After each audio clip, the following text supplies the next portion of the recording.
হয়ে যাবে। বাহ, কি মজা! মরার পরেও খরচা বাঁচিয়ে দিলাম। একদম বাজে কথা বলবে না। সারাদিন তুমি এদিক ওদিক চরকির মতন ঘুরতে থাকো, না আছে সংসারের কোনো দায়, না আছে দায়িত্ব। অনেক সয়াছি আর নয়, আসল ঘাট সাজি করে এখন আমার কাছে ন্যাকা সাহায্য। ও বাবা, আমি আবার কখন ন্যাকা সাজলাম? আমার বাবা স্পষ্ট কথা, আর স্পষ্ট কথায় কোনো কষ্ট নেই। কষ্ট তো আমার গো, সংসার সামলাতে হচ্ছে কিন্তু কোনো অর্থের জোগান নেই, শুধু অভাব আর অভাব। একটা কথা মনে রাখবে গিন্নি, অর্থই অনর্থের প্রধান কারণ, তাই ওই সব থেকে দূরে থাকাই উচিত। আমি আর তোমার এসব কথাই বলবো না। তোমার যদি সংসারে বিন্দু মাত্র গাফিলতি দেখি না, এবার একেবারে মহারাজকে নালিশ করে ছাড়বো। বাপরে বাপ, এ তো দেখছি মশা মারতে কামান দাগা।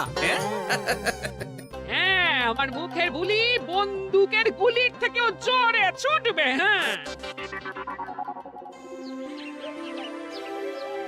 মহারাজ, আমার কিছু বক্তব্য ছিল। তা বক্তব্য যখন আছে তখন আবার চেপে রেখেছো কেন?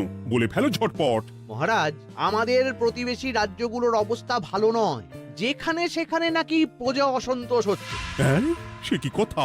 এ তুমি কোথা থেকে শুনলে? একদম ঘোড়ার মুখের খবর মহারাজ, আমি খোঁজ খবর নিয়ে দেখেছি। তাহলে তো আমাদের এক্ষুনি সতর্ক হওয়া দরকার। হ্যাঁ মহারাজ, সেই জন্যেই আমি বলছি আমাদের এখন একটাই কর্তব্য। কি কি কি কর্তব্য?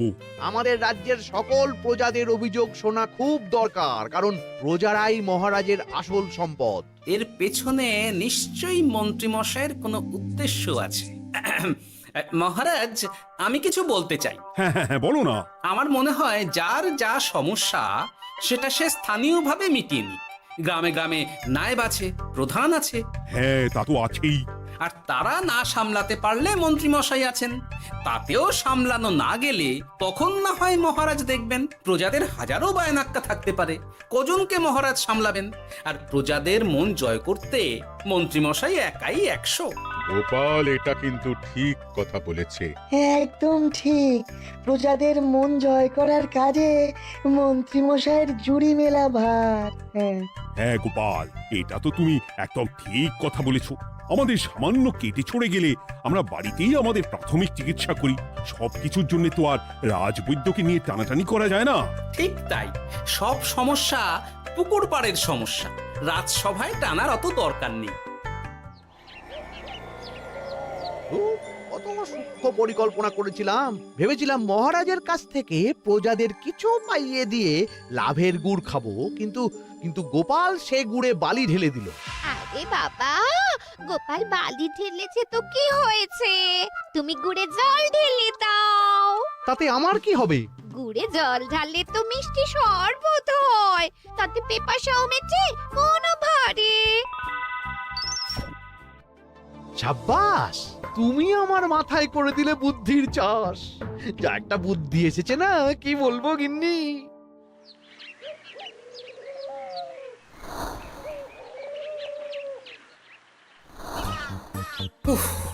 বাপরে বাপ, কি চাঁদি ফাটা গরম রে বাবা। গিন্নি, ও গিন্নি, এক ঘটি জল দাও দেখি। বাপরে বাপ, সূর্য যেন মাটিতে নেমে আসবে। উফ। এই নাও ধরো। আচ্ছা, গুড় বাতাসা কিছু তো একটা জলের সাথে দিতে হয় নাকি? উফ। যেমন যোগান থাকবে তেমনই পাবে। এতেই শৈলে শান্তি, না হলে ভোগান্তি, বুঝে নাও। দিদা তো পুরো জামা ঘষে দিল রে। তোরা আবার দিদার হয়ে দল ভারী করতে এসেছিস? না, আমরা কয়েকদিন ধরে দিদার কাছে নারকল নাড়ু খাবো বলে বায়না করেছি। আর দিদা একই কথা বলে ভাঙিয়ে দিচ্ছে। কি করা যায় বলো তো দাদু? বল বল দাদুকে বল। দাদু হাত গুটিয়ে ট্যাগ গুটিয়ে রাখলে কিভাবে নারকোল নাড়ু হবে? কি করি বলো তো? আমরা তো আর দাদুর থেকে চিন্তাই করতে পারবো না। চুরি ডাকাতিও পারবো না। নালিশ তো করতে পারবি। তোরাও আমার সাথে চল, মহারাজের কাছে তোদের দাদুর নামে নালিশ ঠুকে আসি। আচ্ছা, সংসারের অশান্তি এত দূর টানার কি দরকার? এতে তোমারই এমন চাঁদ পানা আলো মুখ কালো হয়ে যাবে গিন্নি। আর তো মাখন দিতে হবে না, অনেক সয়েছি, এবার প্রতিবাদ। দেখো দাদু, দিদা কিন্তু আগ্নেয়গিরি হয়ে আছে। তুই বাজার থেকে গুড় নিয়ে এলেই দিদার মুখ মিষ্টি হয়ে যাবে। দিদার মুখ থেকে মিষ্টি কথার বৃষ্টি হবে। হ্যাঁ, তাছাড়া তো আর উপায়ও নেই। উফ, আবার খরচ।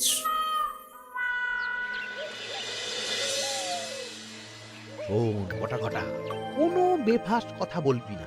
আমি যেমন যেমন শিখিয়েছি তুই ঠিক তেমন তেমন বলবি। হ্যাঁ মন্ত্রী মশাই, আপনি তো আমাদের মা বাপ, আপনি আমাদের শিক্ষা গুরু। ব্যবসা করলে লোকজন একটু এদিক ওদিক করে, আমাদের ওই এদিক ওদিকের মাঝখানে সেই দিকটা চেপে ধরতে হবে। হ্যাঁ, একদম খপ করে। ওই তো গুড়ের আড়তে চলে এসেছি, তাহলে কথাটা আপনি পারুন। এই যে পটলা, বলুন মন্ত্রী মশাই, আমার দোকানে সদল বলে তোর নামে যে একটা বড় অভিযোগ আছে। অভিযোগ আমার নামে? হ্যাঁ, আমার কাছে খবর আছে এবারে নাকি যে গুড়ের যোগান হয়েছে তাতে চিটে গন্ধ আছে। ইয়ে না মানে মানে অত মানে কি করছি? এই বটা ঘটা, তোরা একটু খেয়ে পরীক্ষা করে দেখ। রাজ্যবাসীর কথা ভেবে আমাদের তো এটা করতেই হবে। হ্যাঁ দেখছি, ভাই দেখি একটু গুড় খেয়ে দেখি।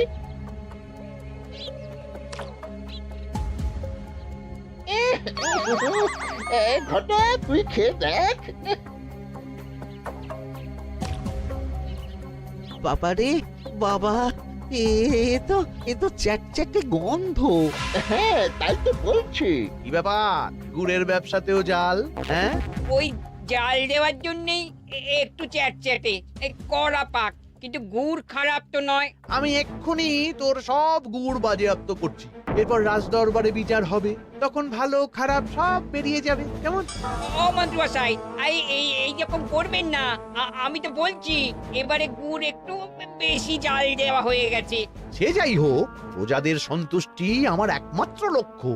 একটু এদিক ওদিক হলেই ঘ্যাচাংফু করে দেবো। কি? এই সামান্য ব্যাপারের জন্য আবার রাজসভার কি দরকার মন্ত্রী মশাই? এইখানেই ব্যাপারটা কোনো রকমে মিটিয়ে নিন না। হ্যাঁ, এই তো বাছাধন, পথে এসো। এই রফাটা এখানেই সেরে নিন, নইলে পটলা রাজসভায় দফা রফা হয়ে যাবে। শোনো, তুমি একটা দুটো করে আপাতত ওই মোট 10 টিন গুড় মন্ত্রী মশাইয়ের কাছে পাঠিয়ে দেবে। এখন আমরা 2 টিন তুলে নিলাম, বাকি 8 টিন আমার বাড়িতে সময় মতন পাঠিয়ে দিবি। কেমন? আচ্ছা আচ্ছা আচ্ছা আচ্ছা, ঠিক আছে ঠিক আছে। এর দাম আমি ঠিক অন্যভাবে তুলে নেবো। হ্যাঁ, ব্যাস, গুড় জলের মধ্যে গন্ধরাজ লেবুর পাতা দিলাম। এবার আর কোনো ওই চিটে গুড়ের গন্ধ থাকবে না। এই তো চাই। বিনামূল্যে বাজিমাত করে দেব। প্রজাদের মন আর মহারাজের ধন আমাদের একমাত্র লক্ষ্য। আরে ওই তো একজন পথিক আসছে। আসুন আসুন, বিনামূল্যে পান করুন গুড় জল। গরমে ঠান্ডার শান্তি, দূর হবে শরীরের ক্লান্তি। আসুন আসুন।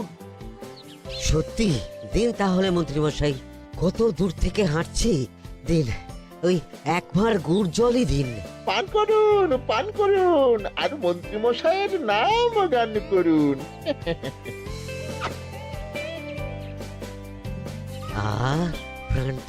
প্রাণটা জুড়িয়ে গেল। আর এক ভাঁড় পাওয়া যাবে? সবই আপনাদের জন্য, বিনামূল্যে গুড় আর জল। সত্যি মন্ত্রী মশাই, আপনি আমাদের জন্য কত ভাবেন, কত উদার আপনি। আরে গোপাল দাদা যে, এসো এসো। ভাই, গুড় নিতে চলে এলাম। নাতি নাতনিদের বায়না, নারকোল নাড়ু খাবে। নাড়ু মানে নারকেল আর গুড়, আর সেরা গুড় মানে আমার দোকান। হ্যাঁ, তাই তো তোমার দোকানে আসা। গিন্নিকে একেবারে 2 টিন গুড় কিনে দেবো। তাই 1 টিন কত করে দিচ্ছ? কম নয় বেশিও নয়, একদম প্রতি টিন 2 মোহর। বলো কি? আরে হঠাৎ করে এখন দাম বেড়ে গেল কি করে? এই দামই লাগবে, না হলে আমার লোকসান হয়ে যাবে যে। এক ধাক্কায় এত দাম বেড়ে গেল? আরে গুড় কিনতেই তো মাইনের টাকা শেষ হয়ে যাবে মনে হচ্ছে। গুড় না নিলে কিন্তু দিদার মুখ ঝামটা। কি আর করা যাবে, নেই মামার চেয়ে কানা মামাই ভালো। তুমি আমাকে 1 সের গুড়ই দাও। 2 টিন কিনতে এসে 1 সের? হ্যাঁ, তাই দাও।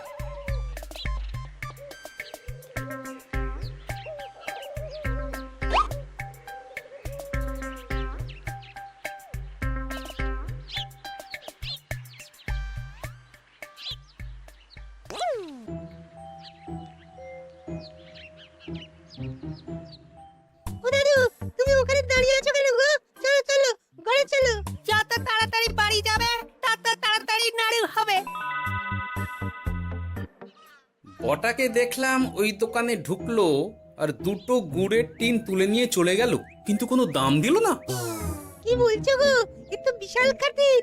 এই শোন, তোরা একটু বটার উপর নজর রাখিস তো। হ্যাঁ, সে তো রাখতেই হবে। বটা কাকা তো আমার মন্ত্রী মশাইয়ের ডান হাত বলে কথা। তবে একটা কথা দাদু, তুমি 2 টিন গুড়ের বদলে 1 সের নিয়ে যাচ্ছ। তোমার কিন্তু কপালে দুঃখ আছে। সে কি আর করা যাবে বল, কপালের নাম গোপাল।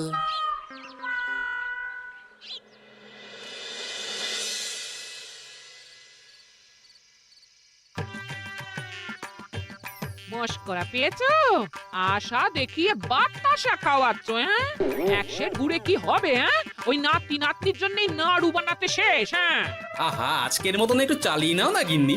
আরে আমি অত বড় মুখ করে পাড়ার লোককে বলে রেখেছি নাড়ু খাওয়াবো, গাছ থেকে এই এতগুলো নারকোল পাড়িয়ে রাখলাম, এমনি এমনি বলি মুখ দেখতে। আচ্ছা আচ্ছা, ঠিক আছে ঠিক আছে, কাল বরং রাজবাড়ি থেকে ফেরার সময় মিষ্টি নিয়ে আসবো। কিছু নাড়ু দেবো, কিছু মিষ্টি খাওয়াবো। তাই যেন হয়, নইলে আমার নাক কাটবে আর আমি তোমার। থাক থাক থাক।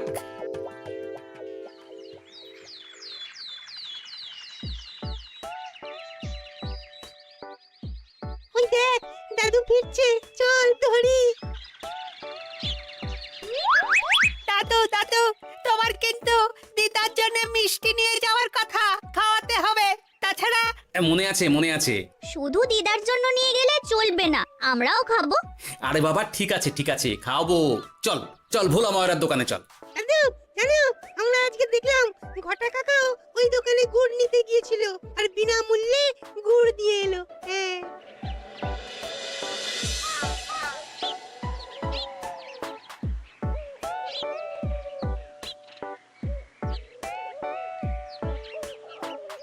এ কি গো ভোলা, এত তাড়াতাড়ি দোকানের ঝাঁপ ফেলে দিচ্ছ? আর কি করব বলো, দুপুরের দিকেও বেচা কেনা হচ্ছে না। মন্ত্রীমশাই বিনা পয়সায় গুড় আর জল খাওয়ালে কে আর পয়সা খরচা করে মিষ্টি কিনতে আসবে বলো?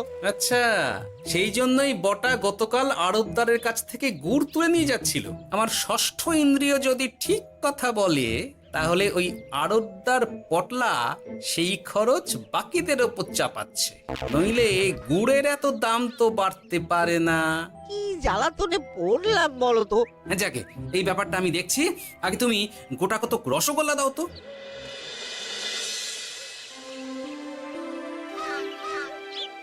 বলি তুমি আর একটু অপেক্ষা করো পুটির বাবা, উনি এক্ষুনি চলে আসবেন। হ্যাঁ হ্যাঁ হ্যাঁ হ্যাঁ মা ঠাকুরন। আরে পুটির বাবা যে, এ নাও ধরো। বলো বলো বলো, সব ভালো তো? আর ভালো, এভাবে চলতে থাকলে চাষবাস সব মাথায় উঠবে। কেন গো, কি হয়েছে? আর বলো না গোপাল দাদা, মন্ত্রী মশাই তো বিনা পয়সায় সবাইকে দেদার গুড় আর জল খাওয়াচ্ছে। আর সবাই তো গুড় আর জলকে গাছের তলায় শুয়ে লম্বা ঘুম দিচ্ছে, কেউ চাষাবাদ করছে না। নয়, হ্যাঁ, মন্ত্রী মশাই এমন কল খাটিয়েছেন যে সবাই ওই রাস্তা ধরেছে।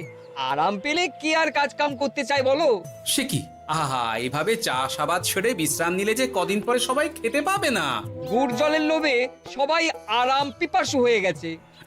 ঠিক আছে, আমি দেখছি কি করা যায়।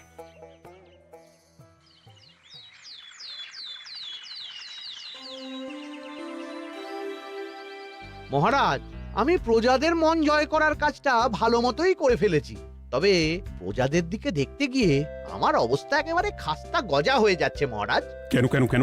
গুড় আর জল গুলে খাওয়াতে গিয়ে আমি দুর্বল হয়ে যাচ্ছি। প্রতিদিন এত এত গুড়ের যোগান দেওয়া তো আর মুখের কথা নয়। সত্যি মন্ত্রী, তুমি প্রজাদের জন্য এত করেছো, এটা শুনেও শান্তি। যাই হোক, এবার থেকে প্রজাদের স্বস্তির কথা ভেবে জল মিষ্টির খরচ বহন করব আমি। রাজকোষ থেকে যেমন যা লাগবে নিয়ে নিও। ধন্যবাদ মহারাজ, আপনি মহান। আচ্ছা মন্ত্রী মশাই, গুড় কিনতে কি সত্যিই তেমন কোনো খরচ হচ্ছে, নাকি সেটাও দয়ার দান? মুখ সামলে কথা বলো গোপাল। গোপাল, তুমি সবসময় মন্ত্রীর পেছনে লেগো না তো। একটা ভালো কাজ করছে, তাতেও তোমার পেছনে লাগা চাই। চিরকাল তো তুমি শুধু বেগার হেঁটে গেলে গো। এখন তুমিও খোঁটা দাও।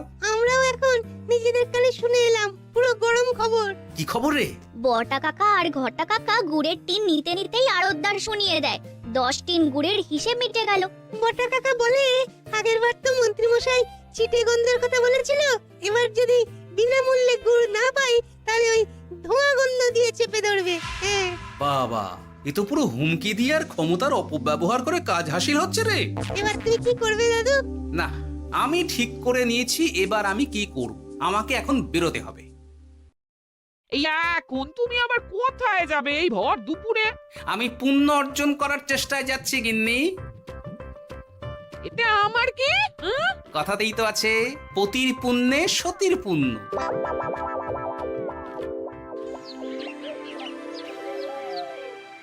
মহারাজ, মন্ত্রীমশাই আমার চোখ খুলে দিয়েছে, তাই আমি ঠিক করেছি পশ্চিমের গ্রামে গুড় জল খাওয়াবো।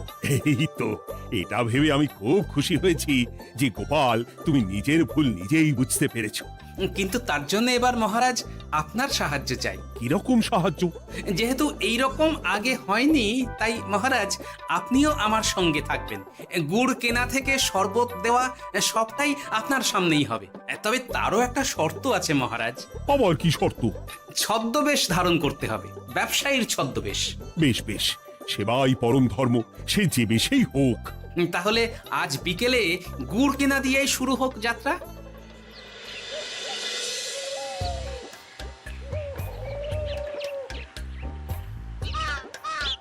আমাদের 10 টিন গুড় লাগবে। 1 টিন 2 মোহর করে লাগবে বাবু। বলি, চিটে গন্ধ ধরা গুড়েরই যদি এত দাম হয়, তবে ধোঁয়া গন্ধে উঠলে কি হবে? কি আপনারাও কি মন্ত্রী মশাইয়ের লোক আছেন নাকি? আপনি কোন মন্ত্রীর কথা বলছেন? যে মন্ত্রী আপনার কাছ থেকে বিনামূল্যে। ইয়ে না মানে এবার পুরো কথা খুলে বলবে নাকি মারধর ধোলাই দিয়ে বলাতে হবে? হ্যাঁ, বলো বলো, কি ব্যাপার? মন্ত্রী মশাই আমাকে ভয় দেখিয়ে 10 টিন গুড় নিয়ে গেছেন। এরপরে যদি আপনারাও আমাকে ভয় দেখান আর গুড় তুলে নিয়ে চলে যান, তাহলে আমাকে ব্যবসা তুলে দিয়ে চলে যেতে হবে। আসল ব্যাপারটা কি একটু খোলসা করে বলো তো। কদিন আগে মন্ত্রী মশাই আর ওনার 2 সাকরেদ বটা আর ঘটা এলো, তারপর। এই যে পটলা, বলুন মন্ত্রী মশাই। আমার কাছে খবর আছে এবারে নাকি যে গুড়ের যোগান হয়েছে তাতে চিটে গন্ধ আছে। কি ব্যাপার, গুড়ের ব্যবসাতেও জাল? হ্যাঁ, আমি এক্ষুনি তোর সব গুড় বাজেয়াপ্ত করছি। ও মন্ত্রী মশাই, এই রকম করবেন না। শোনো, তুমি 1-2 করে আপাতত ওই মোট 10 টিন গুড় মন্ত্রী মশাইয়ের কাছে পাঠিয়ে দেবে। এবার আপনি বলুন, আমি সাধারণ ব্যবসায়ী হয়ে রাজ্যের মন্ত্রীর বিরুদ্ধে কিভাবে লড়বো, কি করব? আচ্ছা, এই ব্যাপার। তোমাকে কোথাও যেতে হবে না, আর মন্ত্রীকে বিনা পয়সায় গুড়ও দিতে হবে না। দেখলেন তো মহারাজ, মন্ত্রী মশাইয়ের ভালো মানুষের মুখোশের আড়ালে কোন মুখ লুকিয়ে আছে। সত্যি গোপাল, তুমি আমার চোখ খুলে দিয়েছো। চলো তো মন্ত্রীর গুড় জল কেন্দ্রে চলো। ওই দেখুন মহারাজ, চাষি ভাইরা কেমন আরামে ঘুমোচ্ছে, মন্ত্রী মশাইয়ের থেকে বিনামূল্যে গুড় জল খাচ্ছে আর ঘুমোচ্ছে। তাই তো দেখছি। এরকম চলতে থাকলে তো রাজ্য একেবারে রসাতলে যাবে। চলুন চলুন। সত্যি দারুণ মন্ত্রী মশাই, আর একবার দিন না। আমার এটা যত চাই তত পাই প্রকল্প। নিন না নিন, শুধু বিশ্রাম করুন। আমাকেও দিন, এত দূর থেকে হাঁটছি। হ্যাঁ, আমাকেও দিন। নিন না নিন।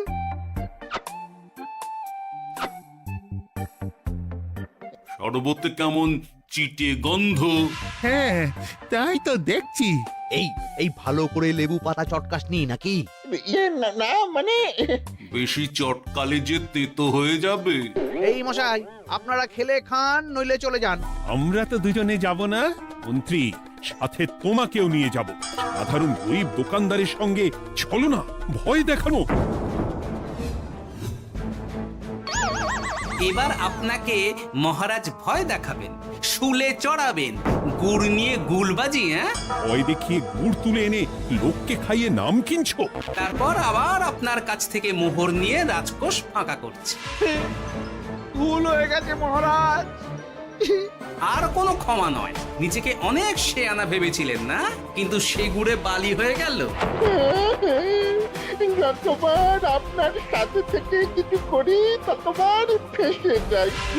এবার থেকে মাঠে ঘাটে গিয়ে গিয়ে ক্লান্ত মানুষদের জল শরবত খাওয়াবে মন্ত্রী নিজের খরচে। সঙ্গে ভোলা ময়রার দোকানের দানাদার। আর এটাও খেয়াল রাখতে হবে কেউ যেন কাজে ফাঁকি না দেয়। আমার সর্বনাশ হয়ে গেল। হাসির রাজা, জ্ঞানের রাজা, রসিক রাজা।